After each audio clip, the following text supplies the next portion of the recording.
IMLFF currently at 64 cents, 64.89 to be exact. The last time that we've covered this stock, it's been a while. I looked at the chart myself here back on March 3rd. That was going to be right over here. I said watch for a bounce off of the 2593 and volume to push you past resistance at 2930. Support at 2593 chart is setting up in my opinion. So I really can't take that one down here to the bank because it was quite a while here. Actually 2 weeks actually. So maybe I could here. You guys had a setting up here. I said chart could be setting up in my opinion. And then pow, right out of there 2 weeks later off of that, you guys came back up here to the 30-day simple moving average and sat on it on March 24th and really started to move off that. You guys came back to the 10-day and then bounced nicely off of that. With that being said, we're going to focus on what we're seeing right here. There are a lot of gaps, and I got to point that out because you guys just know me and my gaps. We just got to talk about them all the time, because it's really that important. My personal opinion, I feel that the resistance level is going to be up here around the 70 mark. That being said, there are some gaps here that I got to point out. Now, it came down on the 7th and tried to fill it, which we see that currently right here.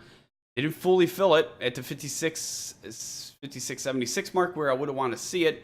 And then you guys bounced off of here. The volume has been dropping off here as well.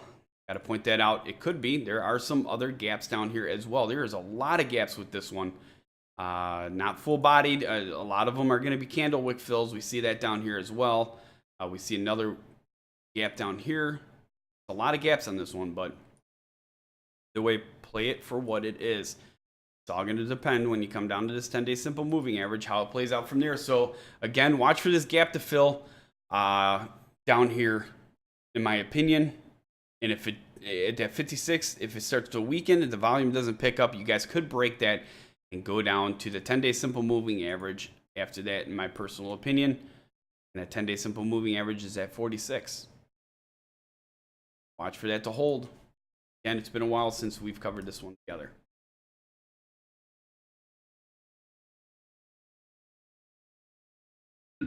Yeah, I'm just looking at different things on them. So there's like for the press releases, Network Newswire has a thing on them. They put out something today actually. It says InMed Pharmaceuticals Incorporated offers more than just a non-THC cannabinoid drug pipeline.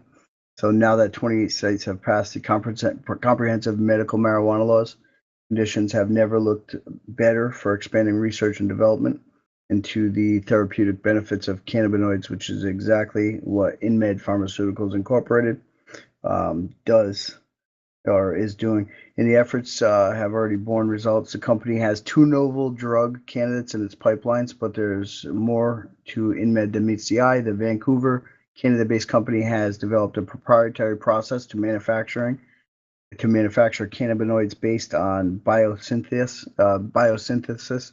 In addition, it has constructed an algorithm to identify the cannabinoids most likely to have beneficial therapeutic effect, which this triad of core assets InMed looks posed to join the ranks of big pharma. So that's that. So I mean, they have the thing to like view more and everything else, so you can read their entire report by going over to that. Programs, it's advanced 2 drug candidates. All right, so the first drug candidate was INM 750 and is for the treatment of rare genetic connective tissue disorder called epidermolysis bullosa that affects roughly 1 out of every 20,000 births in the United States. The condition, which currently has no approved treatment or cure, has been called the worst disease you've never heard of by the Dystrophic Epidermolysis Bullosa Research Association. All right, so that's that one. Also in preclinical trials is the INM 085 for the treatment of glaucoma, the leading cause of blindness, according to the Glaucoma Research Foundation. So, I mean, they have a lot of different, they had a pretty good write-up on that, but for me to read the whole thing. And then, let's see, the other one was the April 6th, they were talking about that pipeline right there. There's a few different things. So, you go over to that board and you'll see, go to the IMLFF board and you'll see a bunch of different price. I like press releases from them with their filings. So let's see. So they had the supplemental information from April 3rd. I'm seeing 1, 2, 3, 4 of them. Let's see, notice of articles on March 21st, 27th. So I mean, there's a lot of different things over here for me to like go through. So for a time constraint, it's obviously, you know, not easy for me to pull everything up like that.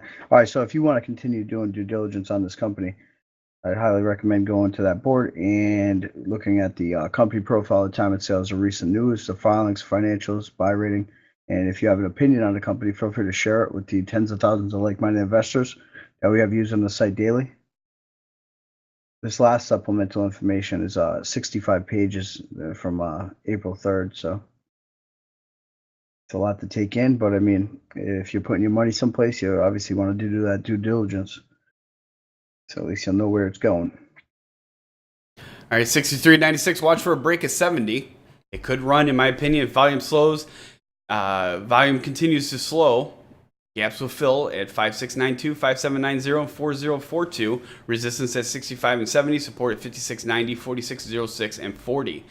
Keep that in mind. IMLFF. If you follow this one, make sure you hit that like and subscribe button and share this video with all other investors. We would appreciate that very much. If you have a hot stock you'd like to share with us, let us know about it over at investorshangout.com/live.